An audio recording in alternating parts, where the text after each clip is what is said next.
Hi friends, welcome to our channel పల్లెటూరు రుచులు. ఈరోజు నేను చిక్కుడుగాయ మెంతెం కూర టమాటా కర్రీ చేసి చూపిస్తున్నాను. మొదటగా స్టవ్ ఆన్ చేసుకొని కుక్కర్ పెట్టుకోవాలి. స్టవ్ ఫ్లేమ్ లో పెట్టుకోవాలి.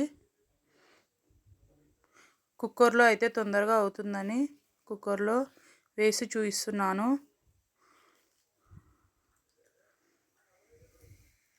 రెండు పావుల కుక్కర్ వేడైన తర్వాత 2 పావుల నూనె పోసుకోవాలి.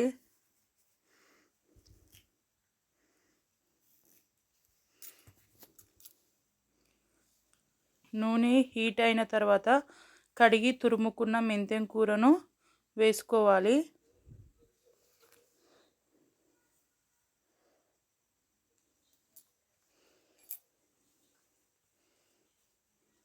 పూర్తిగా మెంతెం కూరని వేసుకున్నాక నూనె మెంతెం కూర కలిసేలా కలుపుకోవాలి.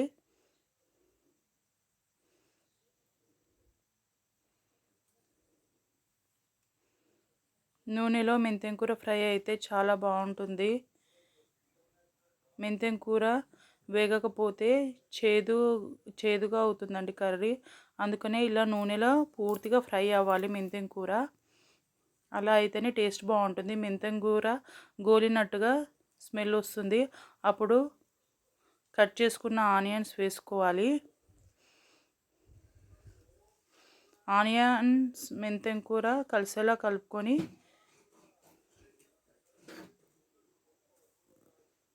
కొద్దిసేపు మూత ఊరికేలా పెట్టుకోవాలి.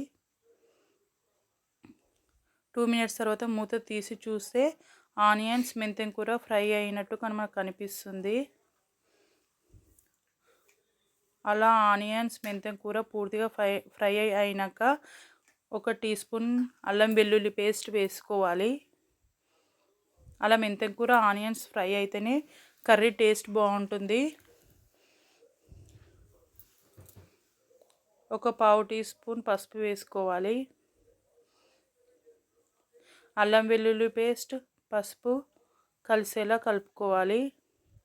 అల్లం వెల్లుల్లి పేస్ట్ పచ్చివాసన పోయేంత వరకు ఫ్రై చేసుకోవాలి. ఈ ప్రాసెస్ అంతా లో ఫ్లేమ్లోనే పెట్టి చేసుకోవాలండి. అలా అయితేనే కర్రీ బాగుంటుంది.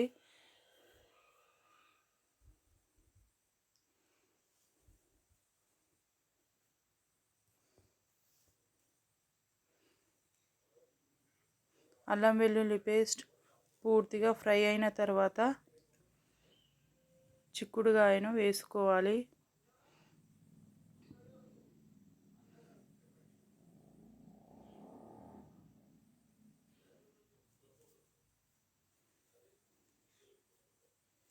చిక్కుడుగాయ మెంతెం కూర ఉల్లిపాయలు అన్నీ కలిసేలా పూర్తిగా కలుపుకోవాలి.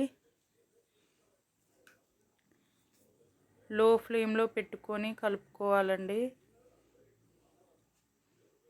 పూర్తిగా కలిసేలా కలుపుకోవాలి.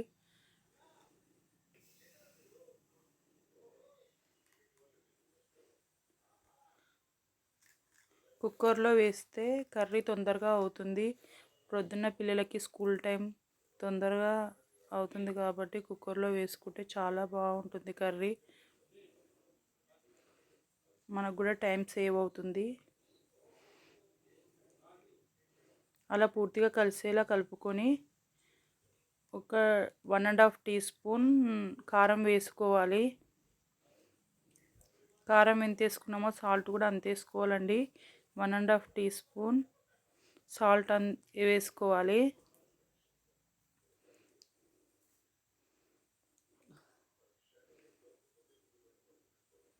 ఒక టీ స్పూన్ ధనియా పౌడర్ వేసుకోవాలి. అలాగే 1 టీ స్పూన్ ఎండు కొబ్బరి పొడి వేసుకోవాలండి. ఎండు కొబ్బరిని మిక్సీలో వేస్తే ఫైన్ పౌడర్గా అవుతుంది. అది 1 టీ స్పూన్ వేసుకోవాలి. 2 టమాటాలు, పండు టమాటాలు 2 పెద్దవి వేసుకుంటే సరిపోతుంది. ఇప్పుడు అన్నీ పూర్తిగా కలిసేలా నెమ్మదిగా కలుపుకోవాలి.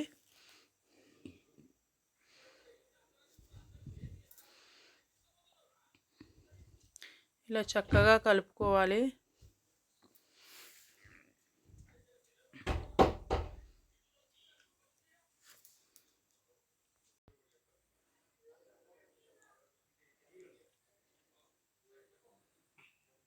పూర్తిగా కలిసేలా కలుపుకొని చివరగా కొత్తిమీర వేసుకోవాలి.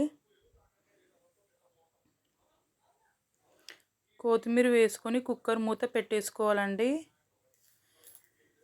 ఇప్పుడు మీడియం ఫ్లేమ్ పెట్టుకొని 2 విజిల్స్ వచ్చేంత వరకు చూసుకోవాలి. 2 విజిల్స్ వచ్చాక ఆవిరిపోయాక మూత తీసి చూస్తే ఇలా ఉంటుంది. ఇప్పుడు ఉడికిందో లేదో టెస్ట్ చేసుకోవాలి ఇత్తును ప్రెస్ చేసి. అంతే, మన చిక్కుడుకాయ curry ready. Please share, subscribe our channel పల్లెటూరు రుచులు.